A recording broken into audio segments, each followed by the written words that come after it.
A Ucrânia atinge a Rússia onde mais dói, semana após semana.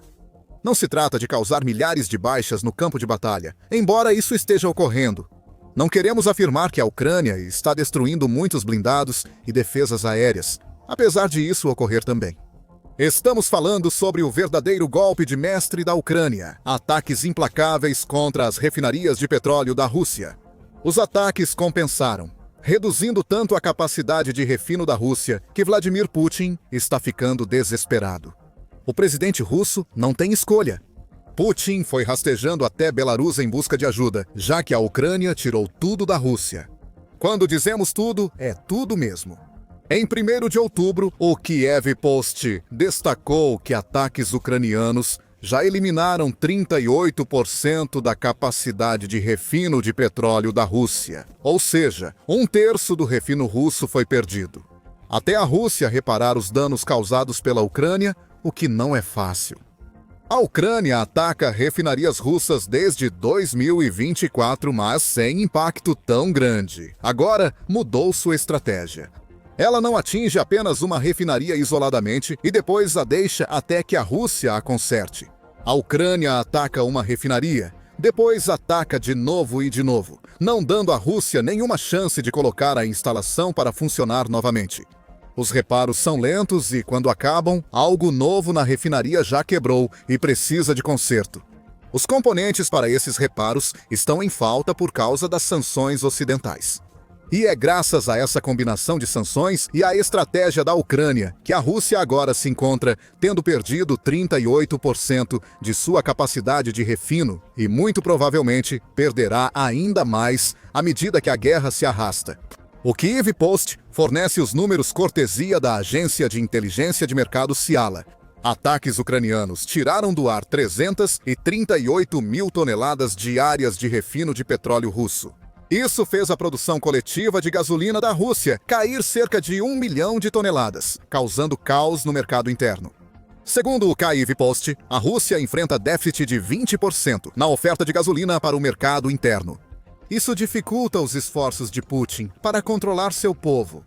Putin mente, manipula e retém informações para manter o controle.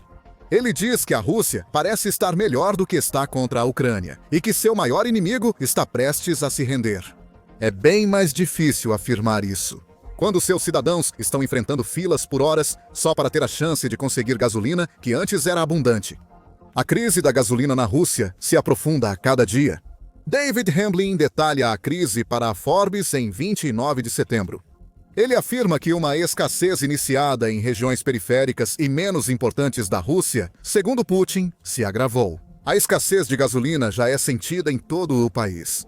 Preços em alta, longas filas, racionamento e, em alguns casos, bombas secas estão se tornando parte da vida na Rússia, escreve Hamblin, mostrando como a Ucrânia criou um novo normal para o russo comum. O que prova que cada palavra que Putin diz sobre como a guerra está indo é uma mentira. Os preços são um problema. Hamblin diz que os consumidores nos postos agora estão pagando até Estados Unidos $452 por galão de gasolina em algumas regiões, o que está chegando perigosamente perto do dobro do preço médio oficialmente declarado pela Rússia, de $266 americanos. Observamos o engano. A Rússia anuncia um preço, mas seu povo paga mais caro. A Euromaidan Press, em um relatório de 1º de outubro, acrescenta que os aumentos de preços têm sido massivos desde o início de 2025, entre janeiro e hoje. Os preços do atacado da gasolina subiram mais de 40%, com a AI 92 a Estados Unidos $880 por tonelada e a AI 95 a Estados Unidos $850. Sim, os preços mais altos estão sendo repassados ao consumidor, se os postos conseguirem obter a gasolina cada vez mais cara. Na tentativa de resolver esses grandes problemas, Putin acabou indo até Belarus. Falarei disso mais adiante no vídeo. Sobre os problemas nos postos de combustível, o Euromaidan Press informa que a escassez levou à imposição de restrições em várias regiões. Segundo o veículo, mais de 20 dessas áreas sofrem escassez. A Crimeia, que foi ocupada pela Rússia, estabeleceu um limite de 30 litros, ou cerca de 65 galões por compra, por cliente. Algumas regiões adotaram restrições mais rígidas, limitando a 10 litros, pouco mais de 2,5 galões. Para contextualizar, um sedã médio precisa de 12 a 16 galões para encher o tanque. Ou seja, nessas regiões, o russo comum só pode esperar meio tanque. Antes de seguirem em frente, Hamblin acrescenta a isso. Ele afirma que redes regionais na Rússia limitaram tanto a quantidade de gasolina quanto quais clientes podem comprar primeiro. Uma rede regional agora vende só para clientes comerciais com cartões de frota, enquanto outra parou de vender para quem usa cartões de combustível. Hamblin diz: essas não são atitudes tomadas por empresas que estão bem. Isso é pânico. Postos de gasolina fazem de tudo para prolongar estoques cada vez menores do principal produto. Enquanto isso, os ataques da Ucrânia trazem restrições que afetarão ainda mais essas empresas. O fechamento de postos de gasolina cresce e, em algumas áreas, pais não conseguem buscar os filhos na escola, mesmo com a liderança russa tentando convencer o público de que está tudo normal. Ao proibir a divulgação de imagens de ataques de drones a refinarias, Putin precisa encarar a realidade da Rússia. Essas faltas mostram aos russos que algo ruim está acontecendo. Um dos países mais ricos em petróleo do mundo está ficando sem gasolina porque a Ucrânia está destruindo as refinarias da Rússia. Segundo o relatório de 1º de outubro do Moscow Times, Putin não consegue esconder a crise da gasolina na Rússia. O texto ressalta que líderes da indústria de combustíveis da Rússia tentam apresentar a situação como uma escassez temporária que logo será resolvida. O Moscow Times diz que essas faltas não são só incômodos da guerra, mas um alerta claro ao russo comum de grandes fissuras surgindo na economia de guerra. Putin criou para manter uma operação militar especial que já dura anos, embora devesse terminar em poucos dias. Enquanto isso, a Rússia afunda mais na recessão. O VEB, banco estatal que financia grandes projetos do governo, agora prevê queda de 0,6% no produto interno bruto por 2 trimestres seguidos. O Moscow Times relata uma recessão técnica clássica. Considere o que isso representa diante dos aumentos recentes da gasolina. Economia em contração reduz o dinheiro em circulação para o público, que já está sendo espremido até o último rublo ao comprar comida. E agora gasolina. Algo precisa mudar. E pode ser o controle de Putin sobre a liderança. Claro, ele não quer abrir mão da presidência. Desesperado, ele rastejou até uma nação que por muito tempo pareceu ser um estado fantoche da Rússia. Belarus e Rússia mantiveram uma relação estável, embora às vezes contenciosa, quando se trata de energia. Em 2010, a Rússia cortou o gás para Belarus por dívidas. A relação entre as duas nações nunca foi tão harmoniosa, dado o papel de Belarus em facilitar a invasão da Ucrânia por Putin. Com a Rússia em crise, Belarus deixou de ser influenciada por Putin e passou a ser um recurso para ajudar a Rússia. Há um problema com essa abordagem. Belarus pode estar disposta a ajudar a Rússia, mas talvez não consiga. Segundo a Euromaidan Press, em 30 de setembro, a Comissão Econômica Eurasiana, composta por Rússia e Belarus, suspendeu temporariamente tarifas de importação para todo o combustível. Isso claramente visa ajudar a Rússia em um momento difícil. Isso permite que a Rússia compre grandes quantidades de produtos refinados de petróleo de Belarus sem pagar imposto de importação. A Rússia precisa dessa capacidade. Segundo a Euromaidan Press, os ataques ucranianos às refinarias fizeram com que o país precise de 9 meses para superar a crise temporária de combustível. Isso supõe que a Ucrânia não destrua mais refinarias russas, o que é improvável, já que a estratégia tem funcionado para a Ucrânia. Voltando à suspensão da Comissão Especial de Enfrentamento, isso colocou a Rússia na posição de proibir exportações de combustível de outras nações, enquanto permite que ela se prepare para importações em massa de combustível de seus vizinhos muito menores.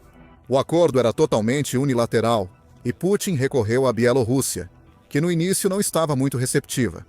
Com os impostos de importação ativos, a Rússia vendia gasolina à Bielorrússia por menos de $1.000 a tonelada. A Bielorrússia podia obter de $1.300 a $1.900 por tonelada no mercado internacional. Então, não estava disposta a vender nem de perto pelo valor que Putin queria ou precisava para lidar com a crise do petróleo refinado da Rússia. Em agosto, a Euromaidan Press disse que a Bielorrússia chegou a anunciar que restringiria o fornecimento de combustível para a Rússia.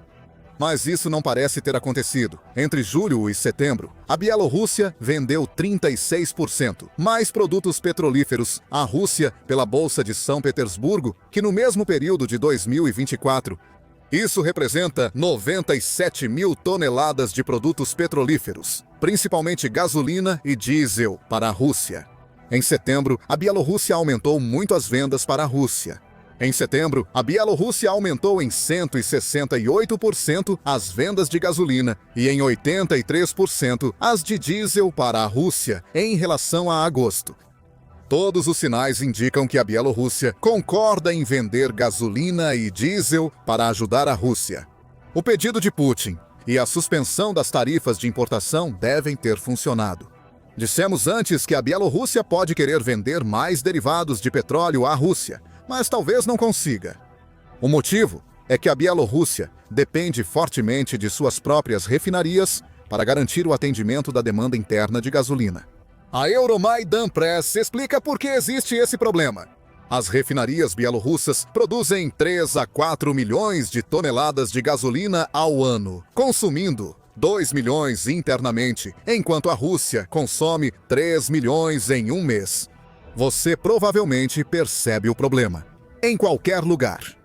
Entre metade e 2/3 da produção de gasolina da Bielorrússia já está comprometida com o mercado interno.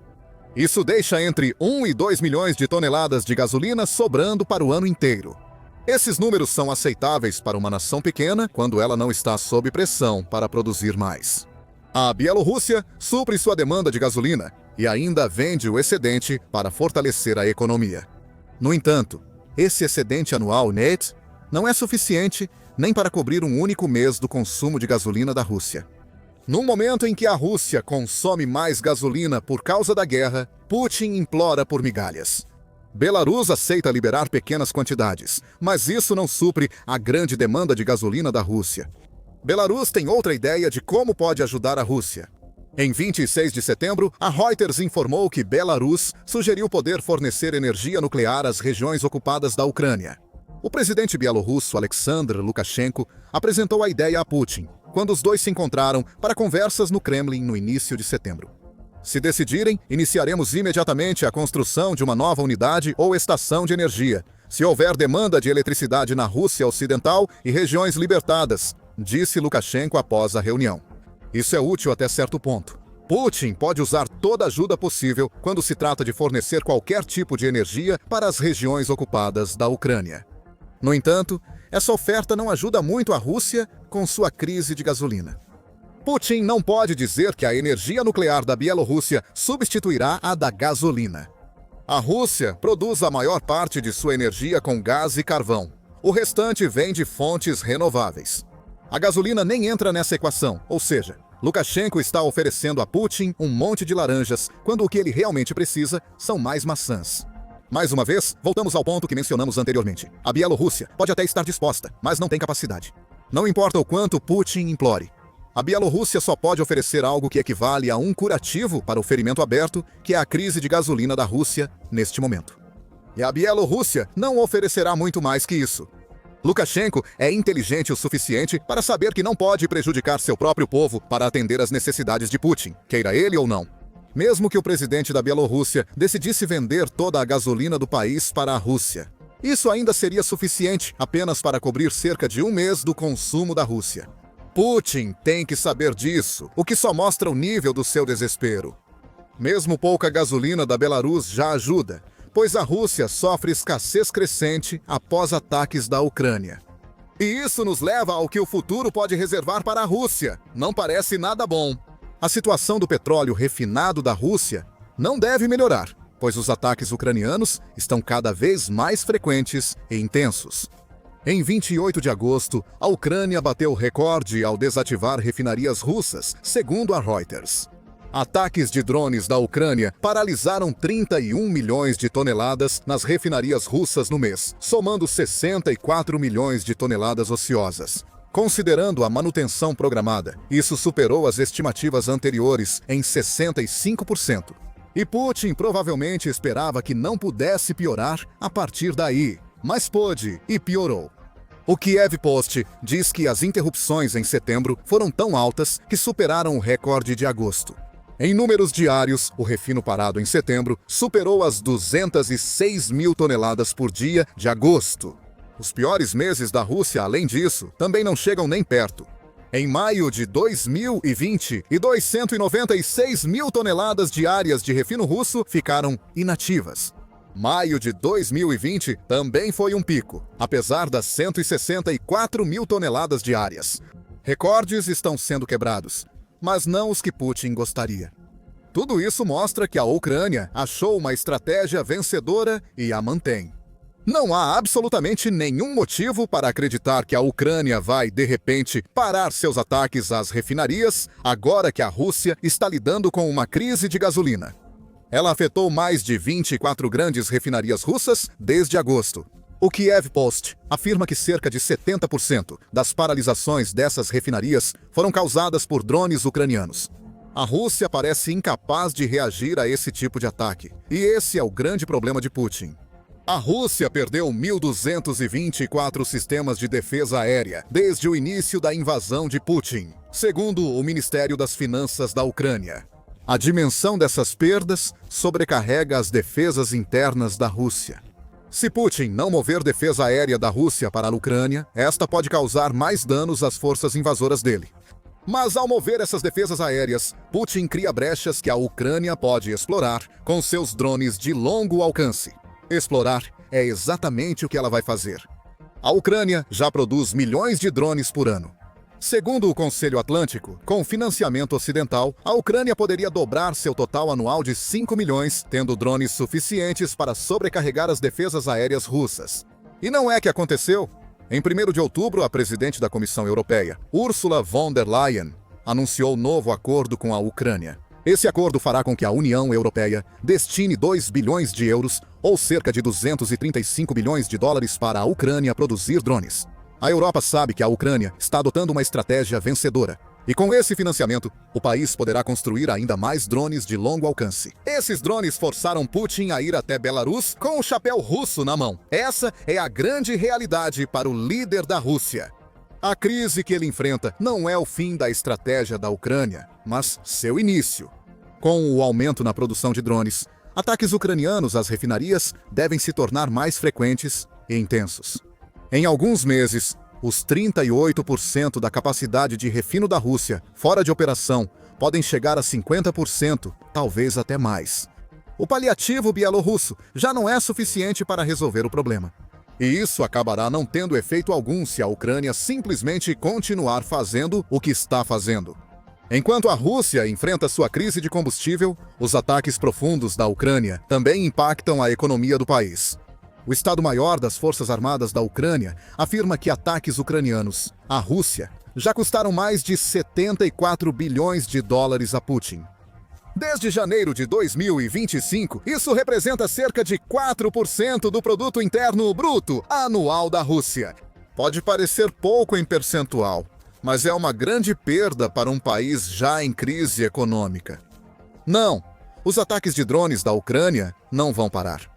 Eles estão trazendo resultados bons demais para a Ucrânia, então Putin não pode se apegar a nenhuma esperança de que a Ucrânia vá recuar. A crise de combustível russa, que levará ao menos 9 meses para ser resolvida, só tende a piorar. Estamos presenciando em tempo real a lenta morte de uma das superpotências energéticas mundiais. A Rússia se desenvolveu baseada na venda de petróleo e gás. O Instituto de Estudos de Energia de Oxford diz que petróleo e gás respondem por cerca de 20% do produto interno bruto russo e até 50% das receitas do orçamento federal. Durante qualquer ano, quanto mais a Ucrânia ataca as refinarias e outras infraestruturas energéticas da Rússia, mais esses números vão cair. Afinal, a Rússia não pode vender um produto que está produzindo em quantidades tão limitadas que nem consegue atender ao seu próprio mercado interno. O pedido desesperado de Putin à Bielorrússia não passou despercebido, mas é um pedido que não fará diferença, considerando o quão baixa é a produção de gasolina da Bielorrússia. Putin só tem uma opção para a crise: encerrar a guerra na Ucrânia antes que ela o destrua. A Rússia falhou categoricamente em tomar Pokrovsk durante a ofensiva de verão. Francamente, eu deveria ter aprendido quando o centro logístico resistiu e os avanços russos ao redor da cidade começaram a ser revertidos. Mas é claro, Vladimir Putin nunca aprende lições. Em vez de se retirar de Pokrovsk, ele ordenou que suas tropas esgotadas continuassem os ataques. Ao fazer isso, Putin causa um banho de sangue. O último ataque desesperado da Rússia a Pokrovsk entrou direto no moedor de carne da Ucrânia, o que significa mais soldados russos mortos. E a continuação de uma estratégia defensiva que parou a Rússia em seu caminho. Em 30 de setembro, a Euromaidan Press relatou que a Ucrânia passou os últimos dias ampliando seu controle em Pokrovsk, ao contra-atacar posições-chave. O objetivo da Ucrânia é simples. Depois de permitir que a Rússia ocupasse assentamentos perto de Pokrovsk, criando risco de cerco, a Ucrânia está revertendo o dano. E ao fazer isso, a Ucrânia está cortando as tropas russas restantes dos reforços, criando bolsões de soldados que não têm como revidar nem meios de escapar. Essa é a parte mais importante da estratégia para a Ucrânia. Durante o verão, as forças russas se desgastaram ao conquistar pequenos assentamentos e aguardaram reforços. Eles não impediram que a Ucrânia os cercasse em áreas que achavam ter ocupado com sucesso. A Rússia tenta enviar reforços, mas a estratégia de cerco da Ucrânia impede seu avanço. É como avançar de cabeça em uma máquina de moer carne, que os destrói e elimina antes de chegarem ao objetivo. As forças exaustas cercadas pela Ucrânia e os reforços estão sob forte fogo cruzado, segundo a Euromaidan Press. As tropas cercadas estão sem tempo, com combates concentrados em Dobropilha, segundo a Euromaidan Press. Embora não seja tão importante quanto Pokrovsk, Dobropilha é uma cidade estrategicamente importante porque oferece acesso a uma rodovia vital. Em última análise, ajudaria a Rússia em seu principal objetivo de tomar Pokrovsk. No entanto, setembro tem sido um mês ruim para a Rússia em Dobropilha. Em 12 de setembro, a Al Jazeera informou que a Rússia visava Dobropilha, mas perdia mais território do que conquistava. O veículo informou que Oleksandr Siersky, comandante-chefe do exército ucraniano, disse que a Rússia tomou cerca de 1.350 km² na região, mas perdeu 26 km² já ocupados antes. Essa proporção é insustentável para a Rússia e mostra que as armadilhas da Ucrânia contra as forças russas estão funcionando. Até 22 de setembro, o Ucrânia Informed informou que a Rússia seguia atacando Dobropilha, mas todos falhavam. As contraofensivas da Ucrânia tinham custos. A estratégia de cerco cumpria seu papel ao cortar a logística russa e impedir a chegada de reforços à região. Viktor Trahubov, ex-porta-voz do Grupo Operacional Estratégico de Tropas de Dnipro, explicou por que a Rússia começou a fracassar em Dobropilha. Eles entraram em pequenos grupos pela primeira linha de defesa ucraniana, se uniram a um grupo maior, ocuparam posições e tentaram romper. Eles tentaram fortalecer o que capturaram e trazer reforços, disse Trahubov, mas começaram a falhar nessa fase. Com contra-ataques eficazes, passamos a atacar e destruir sua logística, fazendo-os perder posições gradualmente. Isso continua até hoje. Essa declaração destaca a estratégia que a Rússia usou durante todo o verão. A Rússia deixou de usar grandes grupos mecanizados em ondas e agora envia pequenas unidades para infiltrar as defesas ucranianas. Essas unidades, com poucas dezenas de soldados, criam brechas nas defesas da Ucrânia e depois se unem em uma força maior para se fortificar e ampliar essas aberturas para futuros ataques. Isso não tem acontecido. Pequenas unidades rompem, mas a Ucrânia fecha as brechas e as prende no território ocupado. É um contra-ataque brilhante que obriga Putin e seus aliados a recomeçarem se quiserem tomar Dobropilha, além de Pokrovsk. Isso nos remete ao relatório de 30 de setembro da Euromaidan Press. O veículo afirma que a Rússia, cada vez mais desesperada em Dobropilha, se apega ao assentamento que pode mudar a situação. Há poucas semanas, a Rússia controlava Novotoretsk e planejava usá-la como base para atacar Pokrovsk de vários ângulos. A Ucrânia reagiu com um contra-ataque, mas Novotoretsk ainda não foi totalmente libertada. Ela ocupa o que a Euromaidan Press chama de Zona Cinzenta, na qual a Ucrânia controla algumas casas no assentamento. Drones ucranianos patrulham o restante da cidade, buscando e destruindo tropas russas. Ainda assim, essa falta de controle total por parte da Ucrânia levou a Rússia a acreditar que há uma chance de retomar Novotoretska. Mas para isso, precisa encontrar uma maneira de romper o enxame cada vez mais denso de drones da Ucrânia no assentamento. Capturar os operadores é a única chance da Rússia, mas isso custará muitas vidas de soldados. Putin está disposto a esse sacrifício e enviou reforços a Novotorevska para apoiar o avanço. Com tanto a perder por um ganho pequeno, é preciso perguntar: por que a Rússia tenta esse avanço desesperado de última hora? Simples, tudo se resume às tropas cercadas que mencionamos anteriormente. Segundo a Euromaidan Press, a Rússia vê retomar Novotoretska como única forma de tentar se reconectar com soldados cercados pela Ucrânia em Dobropilha.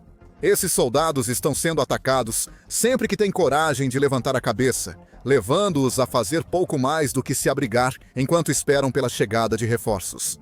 Em 26 de setembro, a United 24 noticiou comentários de Sirski que destacam como a Ucrânia executou a estratégia de cerco e o impacto nas ofensivas russas em Pokrovsk. Sirski cita um ataque russo previsto perto do rio Kazeni-Toretsk. A resposta da Ucrânia ao ataque revela as ações em Dobropilha e na região de Pokrovsk. Prevendo isso, realocamos várias unidades militares. O objetivo era isolar o inimigo ao longo do rio Kazeni-Turets, afirmou Sirski. As unidades inimigas que avançaram ficaram presas em uma espécie de bolsa. Também concluímos essa linha com ações das forças de assalto aéreo em eixos convergentes do norte e sul. O inimigo acabou ficando preso. Sua destruição está realmente em andamento agora. Essa é, em resumo, a estratégia da contraofensiva da Ucrânia. Funciona perfeitamente em Dobropilha. Veja nosso vídeo sobre os caldeirões de tropas russas criados pela Ucrânia em Dobropilhaya para saber como isso está funcionando. Há vários caldeirões, todos isolados entre si e de reforços. Essa é uma situação na qual a Rússia está tentando enviar tropas frescas para Novotoretska. No entanto, esses novos soldados russos acabam enfrentando um choque de realidade assustador ao tentarem seus ataques.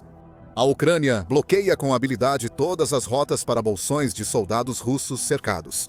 Drones patrulham e monitoram continuamente qualquer movimento russo nessas rotas. As forças da Rússia são vigiadas o tempo todo. A Ucrânia sabe onde eles estão, sabe quais rotas eles vão tomar e sabe quais rotas eles terão que tomar. Se quiserem se juntar aos companheiros, assim que qualquer um dos reforços for corajoso ou tolo o suficiente para tentar avançar, a Ucrânia cai em cima deles. Drones descem, e esses soldados que avançam são eliminados muito antes de chegarem às linhas de combate que a Ucrânia criou, como tem acontecido tantas vezes durante a guerra. É uma máquina de moer carne em ação. Putin está preso nas decisões que toma. Tentar tomar Pokrovsk e Dobropilha precisa acontecer. Esses são os objetivos de Putin e ele não vai parar de persegui-los. Mesmo assim, a estratégia de armadilha da Ucrânia foi muito eficaz. A estratégia russa de usar pequenas unidades não funciona mais. Não restam brechas, só caminhos vigiados pela Ucrânia e transformados em zonas de morte para as forças russas. Os bolsões de tropas perto de Novotoretska podem estar encurralados, mas são os reforços enviados para salvá-los que estão morrendo. O único avanço da Rússia foi em uma trincheira fortificada perto de Novotoretska, o que oferece pouco consolo. Alguns reforços russos podem alcançar a trincheira, mas depois disso não tem opções. Os acessos aos bolsões estão bloqueados, sem chance de escapar da trincheira sem enfrentar ataques de drones ucranianos, relata a Euromaidan Press. Pode parecer estranho falar sobre trincheiras no contexto de uma guerra do século XXI. No entanto, tanto a Rússia quanto a Ucrânia têm usado elas extensivamente ao fortificar suas posições. O Le Monde destacou em setembro de 2023 que a guerra de trincheiras voltou na Ucrânia. O jornal destacou que a contraofensiva ucraniana de 2023 fracassou e usou muitas trincheiras, pois o país precisou depender da infantaria para avançar. O mesmo vale para a Rússia, que não conseguiu estabelecer domínio aéreo e por isso está usando trincheiras para ajudar suas tropas a avançar lentamente. O problema dessa abordagem para ambos os lados é o mesmo que existia quando a guerra de trincheiras atingiu seu auge durante a Primeira Guerra Mundial. Sempre há uma terra de ninguém entre as trincheiras dos dois lados. Na Primeira Guerra Mundial, essa área era frequentemente bombardeada, tornando avanços quase suicidas. Na Ucrânia, a artilharia ainda está lá, mas o verdadeiro perigo fora dessas trincheiras são as hordas de drones que aguardam qualquer um que tente sair. Esses drones não apenas ocupam a terra de ninguém caçando qualquer um que encontrarem, mas também lançam ataques diretos contra as próprias trincheiras. O Conselho Atlântico disse em julho que a Ucrânia acumulou drones aéreos e terrestres para atacar as trincheiras. Isso mostra que um pequeno grupo de soldados russos, chegando a uma trincheira perto de Novotoretsk, pouco contribui para reforçar tropas cercadas. A máquina de moer carne segue ativa. O ataque desesperado da Rússia a Novotoretsk fracassa. Em vez disso, as forças russas estão enfrentando hordas de drones que os destroçam muito antes de conseguirem alcançar seus companheiros. Pode-se argumentar que isso é uma espécie de impasse. No entanto, é um impasse que funciona totalmente a favor da Ucrânia. Os reforços da Rússia são mantidos à distância, enquanto os soldados encurralados vão sendo eliminados aos poucos. Eventualmente, zonas cinzentas como Novotoretsk serão totalmente libertadas, e a Rússia terá perdido ainda mais território do que havia conquistado anteriormente. O pior de tudo é que acabará perdendo mais soldados nesse processo do que o número de soldados que ocupou aquele território inicialmente. Com a situação crítica para a Rússia em Dobropilia, a próxima questão é: o que vem a seguir? Essa resposta é fácil. Do ponto de vista russo, como já explicamos, Putin não retirará suas forças de Pokrovsk. O líder da Rússia quer muito essa cidade. Mesmo quando suas tropas estão sendo repelidas, ele vai continuar ordenando ataques. A morte e a destruição causadas pelo moedor de carne da Ucrânia vão valer a pena para Putin, se isso significar que a Rússia eventualmente tome Pokrovsk. Putin vê essa cidade como chave para dominar Donetsk. Pokrovsk fica a apenas 20 quilômetros, ou cerca de 124 milhas, da fronteira administrativa de Donetsk. Isso já é suficiente para Putin, pois alcançar essa fronteira significa que a Rússia basicamente conquista Donetsk. Os ataques da Rússia continuarão, mesmo com tropas e reforços presos e morrendo. A reação da Ucrânia vai definir o que ocorrerá em Dobropilia e, por consequência, em Pokrovsk. Uma coisa que sabemos com certeza é que Oleksandr Siersky está fazendo questão de passar muito mais tempo nos setores de Pokrovsk e Dobropilia. Em 12 de setembro, a UNN informou que o comandante-em-chefe das Forças Armadas da Ucrânia visitou os setores para discutir a situação e dar instruções às tropas locais. A visita mostrou a Siersky que ele precisa estar na região, por isso vai comandar pessoalmente as operações em Pokrovsk e Dobropilia. Pelo menos, é o que diz a Euromaidan Press, que afirma que ele frequentemente reúne seus comandantes de corpo para discutir e planejar os próximos passos, responder aos movimentos russos e garantir que suas tropas tenham o necessário para cumprir missões. Siersky não permitirá o mesmo descuido no comando que deixou a Rússia avançar para Pokrovsk no início da ofensiva de verão. Agora, cada ataque russo será imediatamente anulado por uma resposta. Além de manter o novo status quo em Dobropilia e arredores, Siersky e seus comandantes passaram a focar em novos contra-ataques. O próximo item é Volodymyrivka. O assentamento está sob controle ucraniano há algum tempo. Em 25 de agosto, o Instituto para o Estudo da Guerra citou Volodymyrivka em sua avaliação diária da campanha. A Ucrânia retomou o assentamento no dia anterior, libertando-o dos russos em mais um contra-ataque ucraniano no fim de agosto, no setor de Pokrovsk. Essa retomada foi parte dos esforços da Ucrânia para impedir a expansão russa em direção a Pokrovsk em agosto. Funcionou. A saliência desmoronou, intensificando o cerco das tropas russas. E Volodymyrivka deixou de ser mais uma potencial plataforma de lançamento para um ataque a Pokrovsk e se tornou uma base a partir da qual a Ucrânia poderia lançar novos contra-ataques. A Ucrânia pretende exatamente isso e controla Volodymyrivka. Segundo a Euromaidan Press, sob comando de Siersky, a Ucrânia focará nos assentamentos próximos a Volodymyrivka. A ideia é criar outra barreira para impedir que reforços russos alcancem soldados cercados em Dobropilia. Além de criar essa barreira, a Ucrânia também espera consolidar as zonas cinzentas, como Novotoretsk, para que possa realmente libertar esses assentamentos. No entanto, além de tudo isso, tomar a área a sudoeste de Volodymyrivka permite que a Ucrânia faça algo vital: conquistar o terreno elevado próximo a Dobropilha. A Euromaidan Press explica, afirmando: se olharmos para o mapa topográfico, veremos isso. Ao avançar para o sudeste e fortalecer suas posições lá, os ucranianos efetivamente tomarão o controle de todo o terreno elevado. Assim, garantiria o flanco da operação deles ao sul e impediria os russos de contra-atacar do norte. A Ucrânia transforma sua defesa em chances de contra-atacar e recuperar território. Siersky reconhece que as forças ressurgentes da base de Pokrovsk ainda enfrentam o desafio da 155ª Brigada de Fuzileiros Navais da Rússia. Segundo o Euromaidan Press, essa brigada foi responsável pelo massacre em Bucha, que matou mais de 1.000 pessoas, a maioria civis. Antes de a Ucrânia libertar a cidade em março de 2022, esta brigada notória e considerada de elite era uma das favoritas de Putin. Essa brigada se une a todos os fuzileiros navais russos, inclusive da 61ª Brigada de Infantaria Naval. David Axe relatou em sua coluna Trench Art, em 27 de setembro.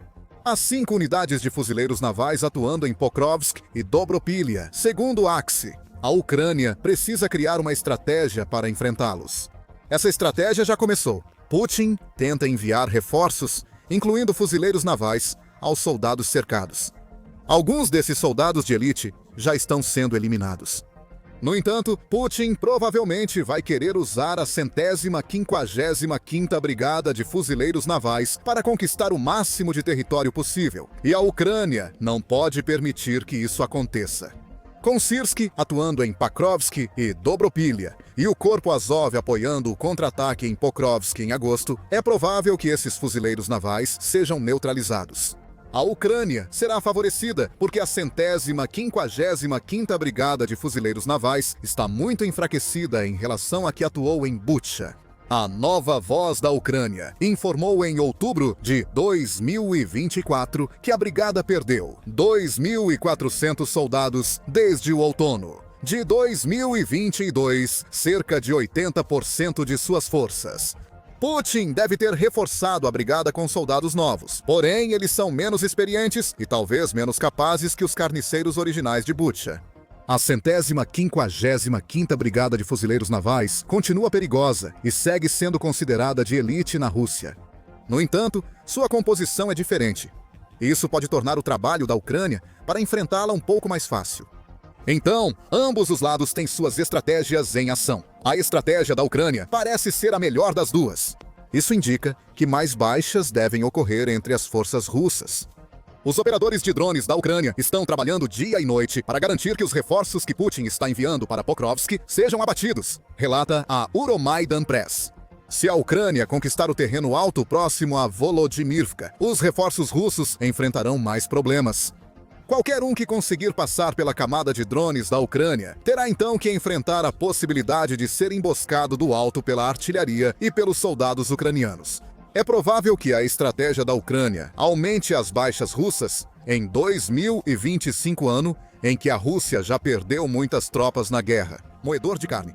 A revista The Economist informou em 9 de julho que desde o início da ofensiva de verão em maio, a Rússia já teve 31.000 baixas. Essa ofensiva já terminou. Você pode dobrar esse número para estimar o real custo da Rússia ao tentar tomar Pokrovsk em 4 meses. Setembro não foi mais gentil com a Rússia. Enquanto Putin ordena novos ataques, a defesa ucraniana está mais preparada do que no início do verão. A história dificilmente vai mudar. Mais soldados russos estão indo para o moedor de carne. Os presos nos bolsões não têm esperança, pois nenhum soldado romperá as linhas da Ucrânia. Putin enfrenta um problema, pois o que ocorre em Pokrovsk contradiz a narrativa que ele apresenta ao povo russo. A máquina de propaganda russa apunhalou Putin pelas costas, já que várias vozes pró-Kremlin estão declarando que a Rússia já perdeu a guerra. A narrativa dentro da Rússia está mudando, e Putin não pode fazer nada a respeito. O Mar Báltico é importante para a Rússia de várias maneiras. A Rússia, por meio do enclave de Kaliningrado, o utiliza para intimidar a OTAN com táticas de guerra híbrida. O Mar Báltico também é uma rota de trânsito importante para os navios da frota sombra da Rússia, além de ser o que agora é chamado de um lago da OTAN, no qual a Rússia precisa manter presença. No entanto, o Mar Báltico representa algo diferente para a Rússia. uma rota para a nova frente do Ártico que Vladimir Putin espera dominar nos próximos anos. Os Estados Unidos não permitirão essa dominação. Caçadores de submarinos dos Estados Unidos da América patrulham a fronteira da Rússia e o Mar Báltico, deixando a frente do Ártico de Putin exposta. A Newsweek noticiou em 30 de setembro que os Estados Unidos enviaram várias aeronaves militares para a Noruega. Isso por si só não seria uma grande notícia. A Noruega é um membro da OTAN e não é incomum que aeronaves sejam enviadas para lá e para outras regiões nórdicas e bálticas. Mas o que torna esse deslocamento especial é o tipo de aeronave que os Estados Unidos enviaram. Esses aviões não são só mais caças que a OTAN pode usar contra drones e jatos russos. Os Estados Unidos enviaram uma aeronave capaz de caçar submarinos e espionar inimigos dentro e ao redor do Mar Báltico. Essa aeronave é o P-8 Poseidon da Marinha dos Estados Unidos da América. E parece que os Estados Unidos da América enviaram várias delas para vigiar as fronteiras da Rússia e frustrar os planos de Putin para o Mar Báltico e o Ártico. O Kiev Independent detalha as capacidades da aeronave, usada para a guerra anti-submarino, observação de embarcações e coleta de inteligência. Lembra da menção à frota sombria da Rússia no início do vídeo? O P-8 Poseidon é ideal para identificar e rastrear essas embarcações, reduzindo sua utilidade para a Rússia. A Academia Naval dos Estados Unidos da América, ou United States Naval Academy, oferece mais informações. Ela diz que o P-8 Poseidon é um Boeing 737-800ERX modificado, que combina confiabilidade com um jato turbofan para oferecer velocidade e potência no mesmo pacote. O P-8 também é modular, pois possui uma arquitetura de sistema de missão aberta, que permite aos Estados Unidos da América ajustar e expandir sua carga e sistemas, dependendo do tipo de missão em que ele participa. A principal função do P-8 é vigilância, e ele conta com diversas ferramentas para isso. Entre elas, há vários sensores, como sistemas acústicos ativos multiestáticos e passivos, que podem detectar submarinos. A aeronave possui sensores infravermelhos e detector digital de anomalias magnéticas. Em resumo, o P-8 possui sensores que permitem esperar e observar o que ocorre abaixo, focando em qualquer anormalidade. A aeronave também é útil em combate, geralmente contra navios e submarinos, não caças ou aviões de ataque. A Academia Naval dos Estados Unidos da América informa que o P-8 tem compartimento interno de armas com 5 estações, 4 suportes nas asas e 2 centrais para transportar armamentos. Assim como os equipamentos de vigilância, essas armas variam dependendo da missão. O P-8 pode ser carregado com minas, torpedos, bombas e mísseis de cruzeiro, todos eles gerenciados por um sistema digital de gerenciamento de armamentos. A Marinha Real do Reino Unido, que também usa a aeronave, fornece mais detalhes. Ela destaca que os motores a jato CFM5-67 do P-8 geram 27 mil libras de força cada, permitindo velocidade máxima de cerca de 906 km por hora. Claro, isso não é impressionante quando comparado aos caças que podem ultrapassar a barreira do som. Mas para uma aeronave do tamanho do P-8 é mais do que rápido o suficiente para permitir que ela percorra grandes áreas em pouco tempo. Ideal para patrulhar o Mar Báltico, por exemplo. O P-8 também pode atingir uma altitude máxima de 41 mil pés, permitindo que ele faça vigilância sem ser visível a olho nu de um navio russo. Se for detectado e atacado, o P-8 tem várias defesas. Inclui alerta de aproximação de mísseis, contramedidas infravermelhas e dispensador dedicado de contramedidas.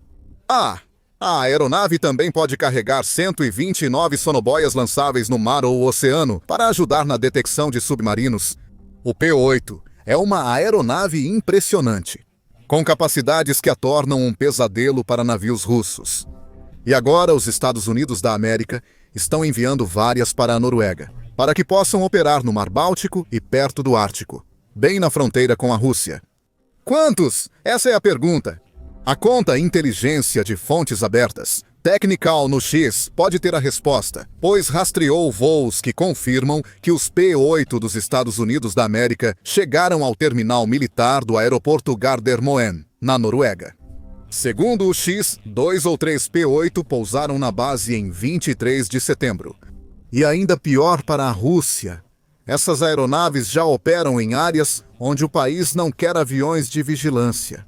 Aviões P-8, Poseidon da Marinha dos Estados Unidos da América, seguem sobrevoando o enclave russo de Kaliningrado nesta noite. Relatórios. Técnicos, inteligência de fontes abertas. Diversos P-8s foram enviados para Oslo, a poucos minutos de voo da região do Báltico, atingida pela praga de drones. A Newsweek informa que ao menos um dos P-8s patrulhou o Mar Báltico, chegando à costa de Kaliningrado.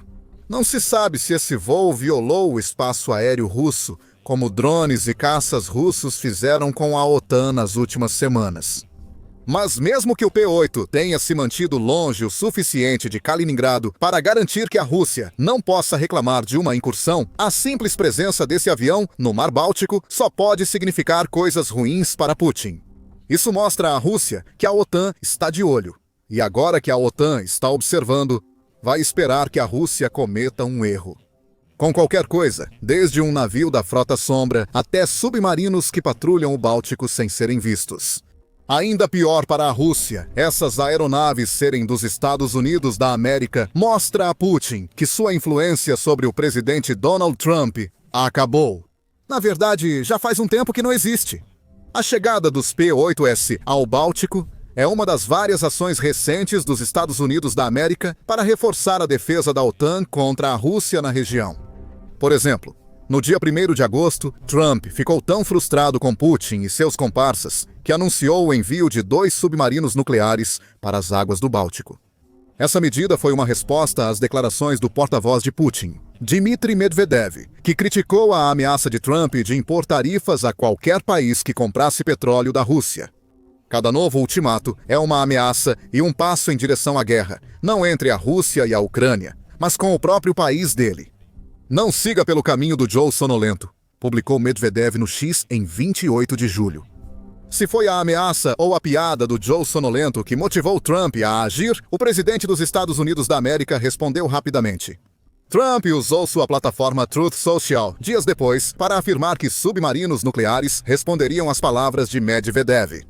Com base nas declarações altamente provocativas do ex-presidente da Rússia, Dmitry Medvedev, que agora é o vice-presidente do Conselho de Segurança da Federação Russa, determinei o posicionamento de 2 submarinos nucleares nas áreas adequadas.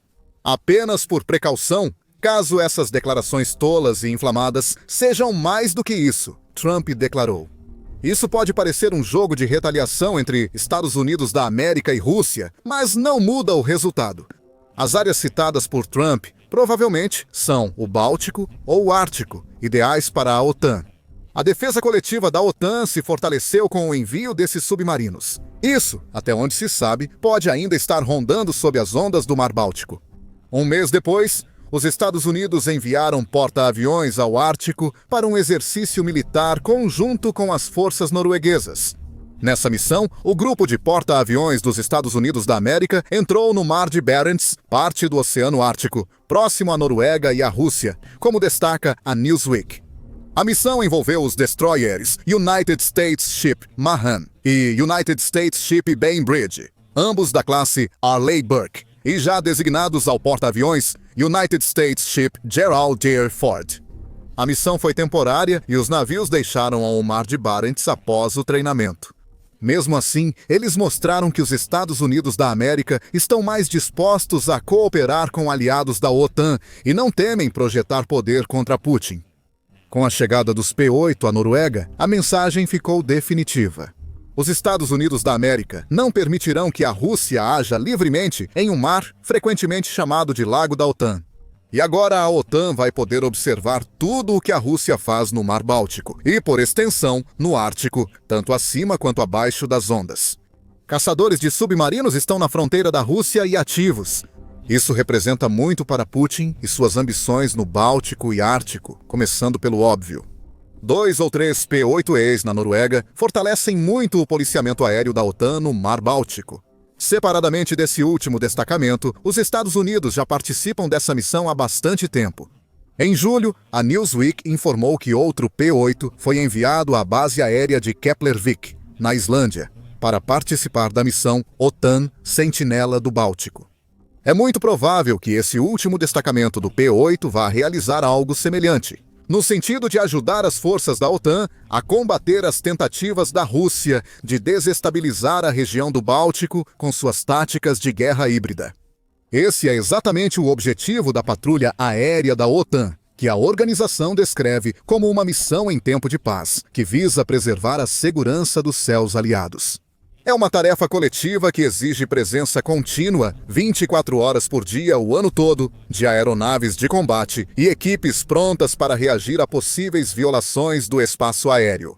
Os P8 não participarão dessas respostas, pois não foram projetados para enfrentar caças. No entanto, eles vão contribuir para o que equivale a um sistema de alerta precoce para a polícia aérea da OTAN, além de serem capazes de monitorar navios e submarinos russos que as forças navais da OTAN podem ter que enfrentar. Esse tipo de presença reforçada no Báltico e em toda a ala leste da OTAN é vital. A Rússia tem feito muitas coisas suspeitas ao longo de setembro. Incursões de drones e caças no espaço aéreo da OTAN tornaram-se uma tática comum da Rússia no último mês.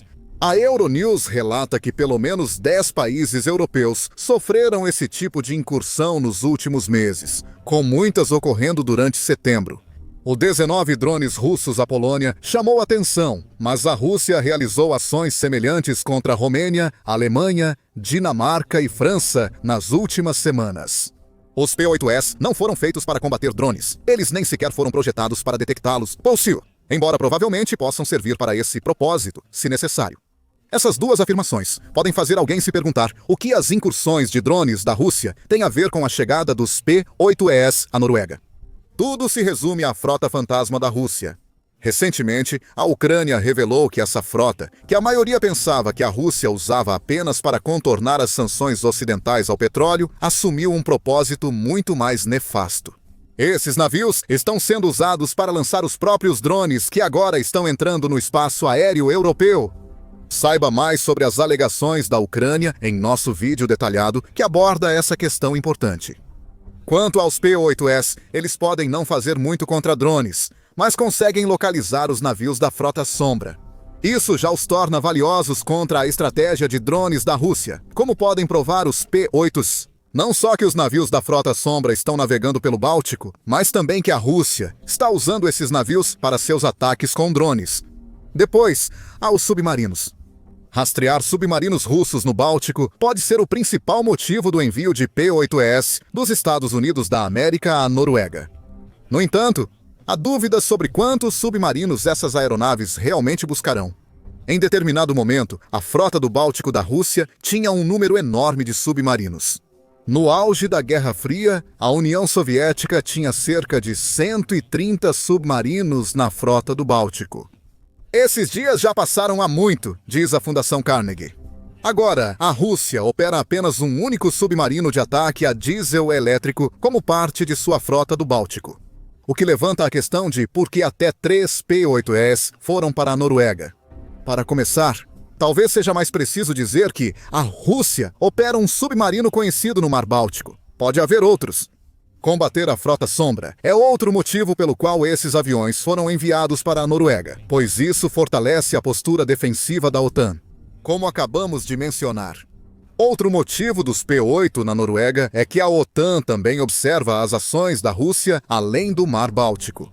Outro possível fronte está em sua agenda e tem recebido grande foco da Rússia nos últimos anos. O Ártico. A Noruega faz parte do Ártico, pelo menos uma parte dela.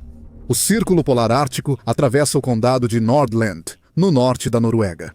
Isso dá à Noruega um interesse direto no que acontece no Ártico, e por ser uma nação da OTAN, também dá à OTAN um interesse direto.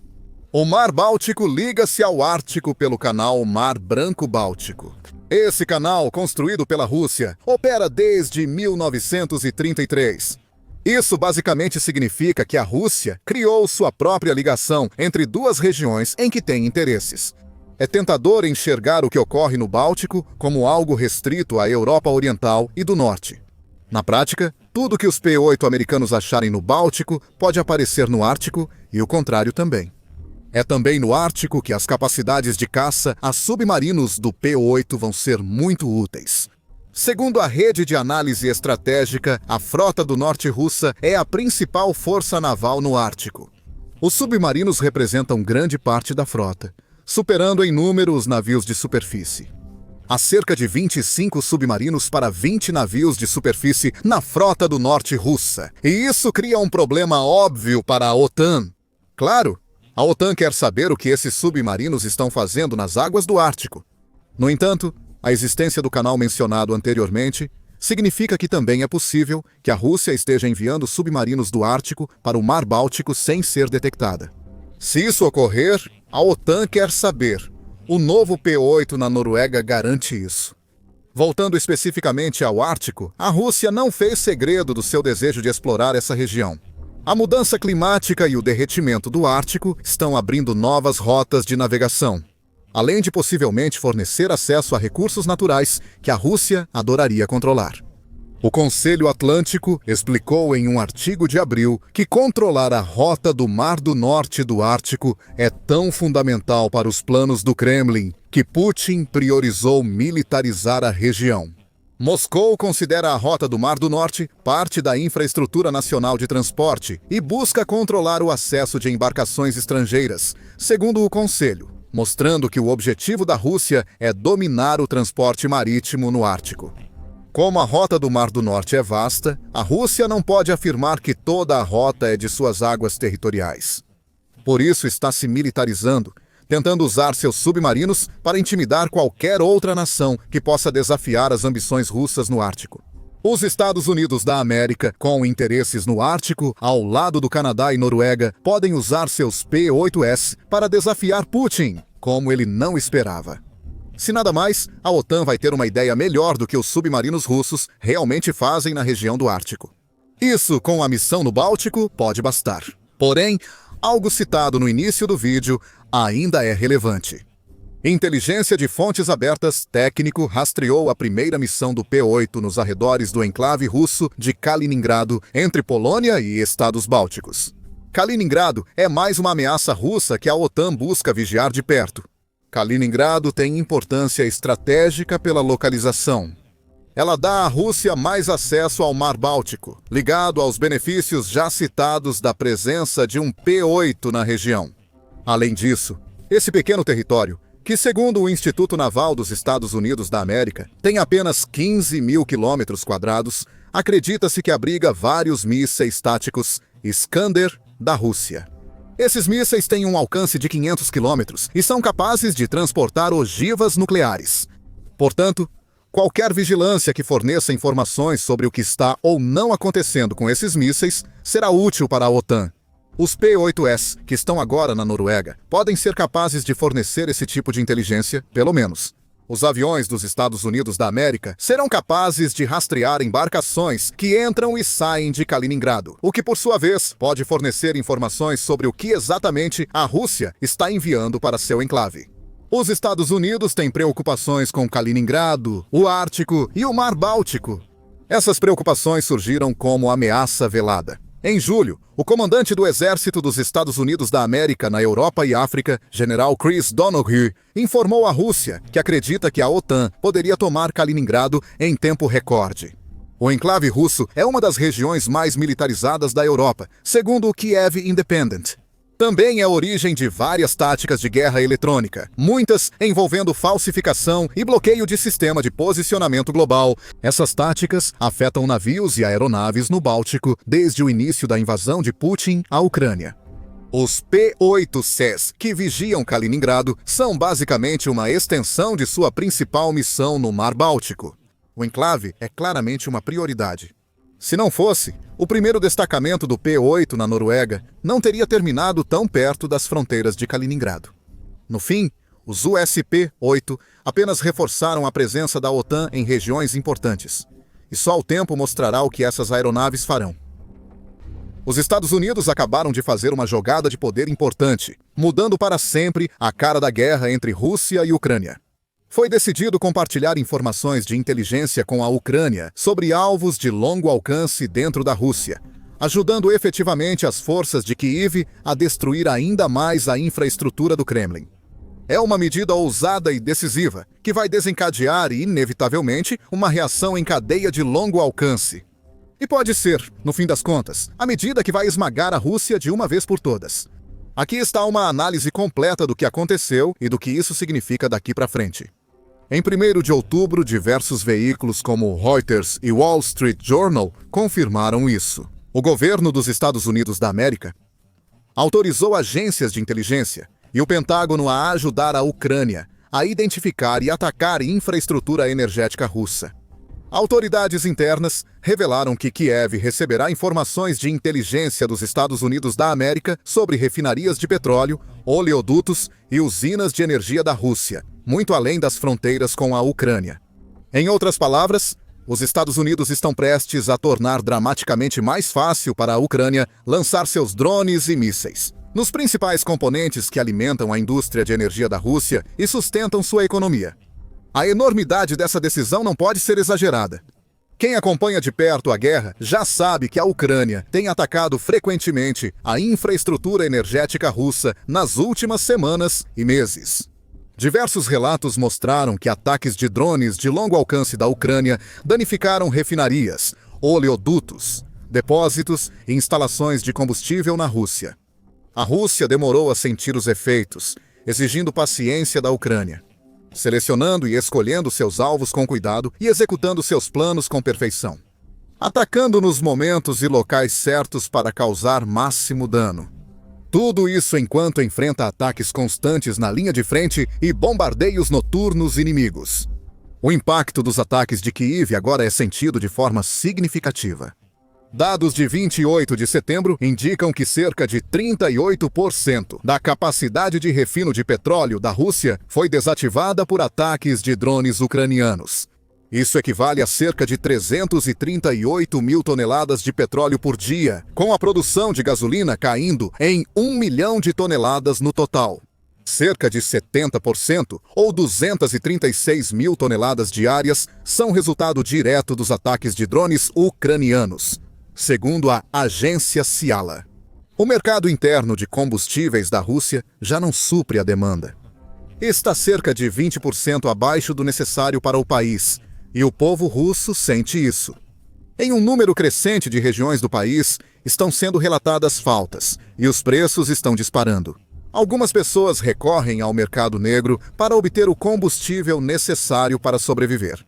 Segundo o economista russo Vladislav Inozemtsev, mais de 300 postos de combustíveis independentes fecharam desde maio devido às ações da Ucrânia.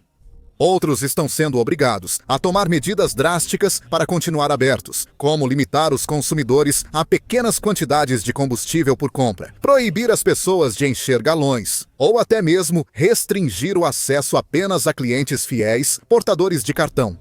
E a crise só piora a cada dia. Relatórios recentes da Rússia mostram que Moscou se prepara para limitar exportações de diesel, após já ter proibido a exportação de gasolina no início do ano. O abastecimento está piorando, afetando até cidades grandes como Nizhny Novgorod, a sexta maior da Rússia. Em certos lugares, motoristas aguardam em filas com mais de 100 carros alguns, até passando a noite ali. Assim, eles têm o combustível para ir e voltar do trabalho. Isso não afeta só o oeste da Rússia ou territórios ocupados da Ucrânia, até no extremo oriente, a milhares de quilômetros da frente de batalha. Os cidadãos russos estão achando cada vez mais difícil conseguir combustível, e um governador local, Alexei Maslov, fez um apelo urgente para que as pessoas parem de comprar em pânico. Essa crise de combustível não afeta apenas as pessoas comuns. Ela também tem um impacto direto na máquina de guerra do Kremlin. Isso dificulta muito o transporte de tropas e suprimentos pela Rússia e compromete a logística militar. O comandante-chefe da Ucrânia, Oleksandr Sersky, confirmou em 25 de setembro. As capacidades do complexo militar industrial inimigo foram bastante reduzidas. Isso é visível no campo de batalha. A crise de combustível na Rússia impacta e está a logística e o abastecimento do exército. Até entre apoiadores do Kremlin e nacionalistas russos, já não é possível ignorar a dura realidade da situação. Maxim Kalishnikov, famoso propagandista, admitiu recentemente: a situação está piorando e a crise de combustível começa agora.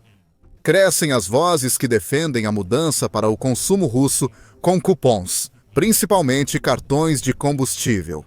Enquanto isso, no mais alto nível, autoridades no Kremlin correm para achar soluções para o problema. O vice-primeiro-ministro Alexander Novak elabora planos para isentar de tarifas o combustível importado da China e Coreia do Sul, além de reintroduzir um aditivo para aumentar a octanagem, que na verdade foi proibido em 2016. Numa tentativa desesperada de estender o abastecimento interno, a Rússia também está contando com Belarus para fornecer importações adicionais de combustível nos próximos dias e semanas, a fim de compensar seus problemas de produção. As compras de Belarus cresceram até 36% em relação ao ano anterior. Autoridades do Kremlin também continuam dizendo ao público que está tudo bem, com Novak afirmando recentemente que a situação está sob controle.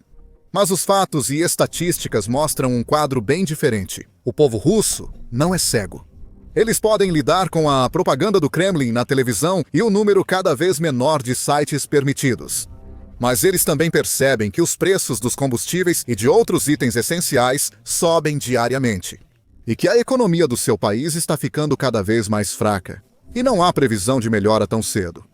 De fato, o Ministério das Finanças da Rússia propôs recentemente aumentar o imposto sobre valor agregado. Imposto sobre valor agregado, de 20% para 22% em 2026, para gerar cerca de 13 trilhões de rublos, 155 bilhões de dólares ao ano. As autoridades consideram que esse é um passo necessário para ajudar a compensar parte do enorme déficit orçamentário federal da Rússia. Chegou a 488 trilhões de rublos, ou 611 bilhões de dólares entre janeiro e julho deste ano. Mesmo que a Rússia encontre soluções temporárias para seus problemas financeiros e de combustível, ela não conseguirá reverter magicamente todo esse dano à economia e à indústria de energia. Ela enfrenta sérios problemas estruturais devido às decisões estratégicas acertadas da Ucrânia de identificar e eliminar alvos importantes. E a Ucrânia fez isso basicamente sozinha. Claro, ela recebeu bastante apoio dos aliados ocidentais, mas teve que usar sua própria inteligência e seus próprios recursos para identificar os alvos da infraestrutura energética da Rússia e planejar ataques contra esses alvos, na maioria das vezes usando seus próprios drones nacionais para causar os danos. Apesar dos ataques quase constantes de drones e mísseis russos e da necessidade de cavar trincheiras para manter as tropas do Kremlin longe de locais como Donetsk e Pokrovsk, as forças ucranianas ainda conseguiram desmontar a indústria petrolífera da Rússia.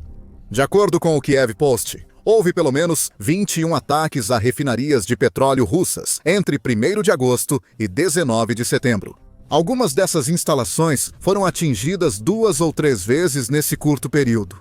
Em setembro, 4 grandes instalações foram atingidas, incluindo a usina Karyshysk-Nev, na região de Leningrado, segunda maior refinaria da Rússia, além da refinaria Rosneft-Ryazan, que está entre as 5 maiores do seu tipo. Ambas as instalações tiveram que ser fechadas após os ataques da Ucrânia.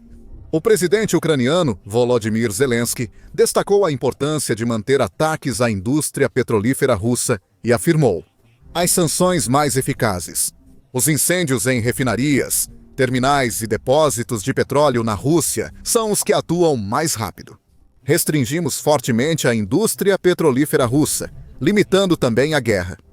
Agora, imagine o quanto a Ucrânia poderia ser ainda mais eficaz e quanto mais dano ela poderia causar ao petróleo russo com a inteligência dos Estados Unidos da América ao seu lado. Afinal, os Estados Unidos não possuem apenas a força militar mais poderosa do mundo, mas também lideram quando se trata de inteligência. Os Estados Unidos possuem meios e experiência para coletar informações de forma eficaz e precisa, o que lhes deu vantagem em várias missões militares no passado. A Ucrânia já se beneficiou da inteligência dos Estados Unidos na guerra até agora. Os Estados Unidos só forneceram informações sobre a situação no campo de batalha dentro da Ucrânia, em áreas disputadas como Donetsk e Luhansk, sem repassar dados sobre locais na Rússia. Mas tudo isso está prestes a mudar. Um funcionário disse ao Wall Street Journal que as agências aguardam apenas a aprovação final da Casa Branca para liberar os dados ao exército ucraniano. A aprovação pode ocorrer a qualquer momento e a Ucrânia pode estar a dias ou horas de receber seu maior impulso de inteligência na guerra. E isso não é tudo. Dizem também que os Estados Unidos estão pressionando os aliados da OTAN a seguirem seu exemplo e compartilharem suas próprias informações de inteligência com Kiev. De repente, as forças ucranianas podem se deparar com enormes quantidades de novas informações valiosas sobre alvos importantes em território russo. Nesse momento, a maré da batalha inevitavelmente vai virar a favor da Ucrânia.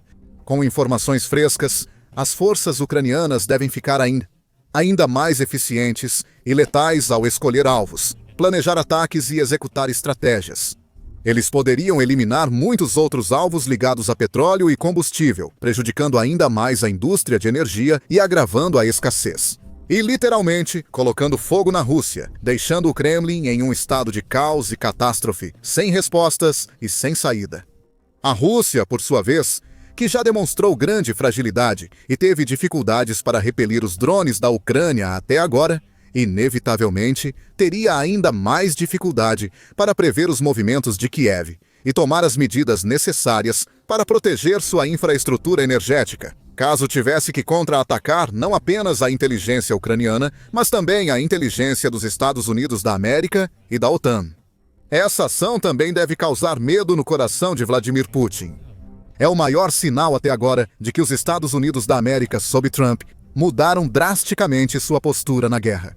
Até esse momento, Trump queria principalmente focar em acabar com a guerra por meio de negociações diplomáticas, encontrando-se tanto com Putin quanto com Zelensky e tentando intermediar um acordo em que a Ucrânia cederia parte de seus territórios. Ele citou que a Rússia manteria a Crimeia e defendeu que a Ucrânia teria que ceder regiões como Donetsk e Luhansk para encerrar o conflito. Nas últimas semanas, no entanto, tudo mudou.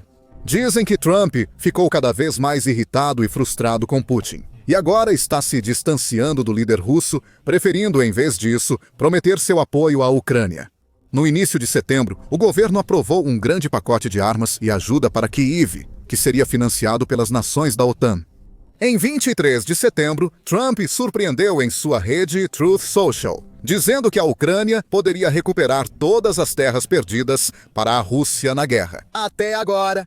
Após compreender a situação militar e econômica entre Ucrânia e Rússia e os problemas econômicos causados à Rússia, acho que a Ucrânia, com o apoio da União Europeia, está em posição de lutar e recuperar toda a Ucrânia em sua forma original. Com tempo, paciência e apoio financeiro da Europa, especialmente da OTAN, as fronteiras originais da guerra são de fato uma opção. O presidente dos Estados Unidos da América seguiu chamando a Rússia de tigre de papel. Criticou o país por lutar sem objetivo e prometeu mais apoio dos Estados Unidos da América à OTAN e à Ucrânia. Com Trump agora disposto a compartilhar inteligência com Kiev, parece cansado de conversar e pronto para agir de forma ousada para acabar com a guerra por qualquer meio. Há um problema. Mesmo com a inteligência dos Estados Unidos da América, a Ucrânia ainda precisa de armas para atacar a infraestrutura russa em profundidade. Seus drones se mostraram eficazes até certo ponto, mas não consegue causar o dano sério e duradouro que colocaria o Kremlin de joelhos.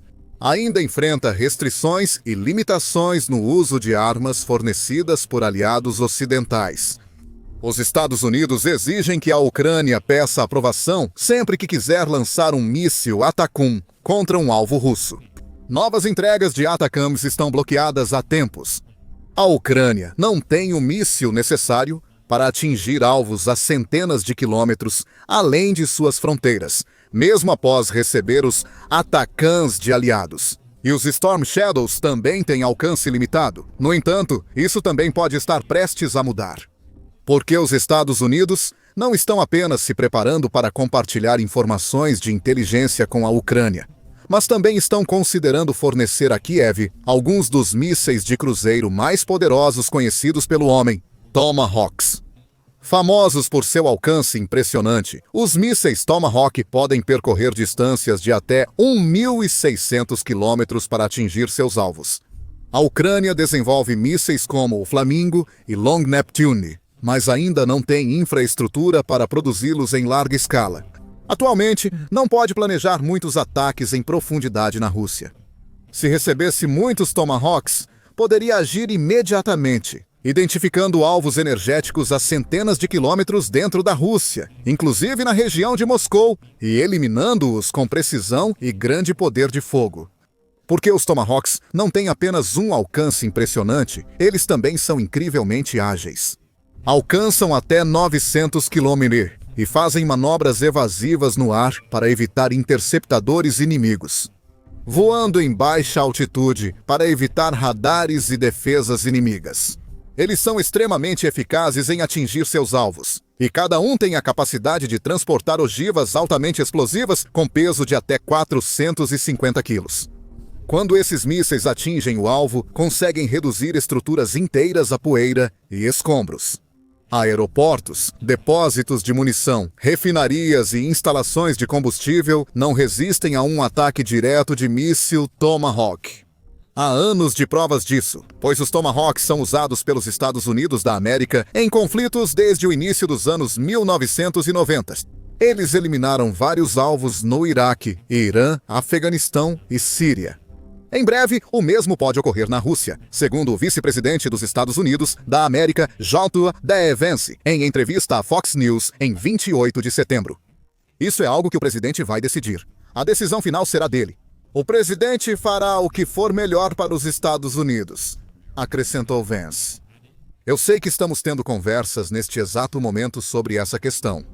Embora nenhuma decisão final tenha sido tomada ainda, está claro que os Estados Unidos da América estão considerando seriamente fornecer a Kiev mísseis Tomahawk, ou talvez mísseis Barracuda, que também apresentam impressionantes velocidades de voo subsônicas e alcances estendidos de até 580 milhas. A Alemanha também prometeu mais apoio com armas de longo alcance para a Ucrânia. Assim que Kiev tiver essas armas, guiada pela inteligência americana, suas forças serão quase imparáveis. Totalmente armados e totalmente informados, eles terão tudo o que precisam para atingir a Rússia onde mais dói. Atacando os locais mais valiosos e importantes, destruindo uma infraestrutura de energia após a outra. A partir daqui, é provável que uma reação em cadeia de eventos ocorra. Mais ataques ocorrerão em locais de energia por toda a Rússia, o que fará com que a capacidade de produção de petróleo diminua ainda mais. Isso deve causar efeitos colaterais na economia, que enfraquecerá, e no público russo, que verá sua qualidade de vida e poder de compra reduzidos. O ressentimento e a frustração contra o Kremlin vão crescer à medida que o povo busca culpados. Até oligarcas e nacionalistas que sempre apoiaram Putin podem decidir que já basta e se voltar contra o presidente. Até Putin, que afirmou várias vezes que a Ucrânia pertence à Rússia e pouco mostrou vontade de encerrar a guerra, pode ser forçado a admitir derrota e negociar o fim desse conflito sangrento. Saiba mais sobre o possível envio de mísseis Tomahawk dos Estados Unidos da América para a Ucrânia em nosso vídeo, que detalha suas especificações técnicas e histórico em ação. Ou, para entender melhor como a vida está difícil para Putin, veja este vídeo explicativo. Até apoiadores do Kremlin e nacionalistas pró-Putin começaram lentamente a se voltar contra seu líder. E por fim, inscreva-se no canal e ative as notificações para ser um dos primeiros a saber das últimas notícias e acontecimentos desta guerra e de outros grandes conflitos militares no mundo.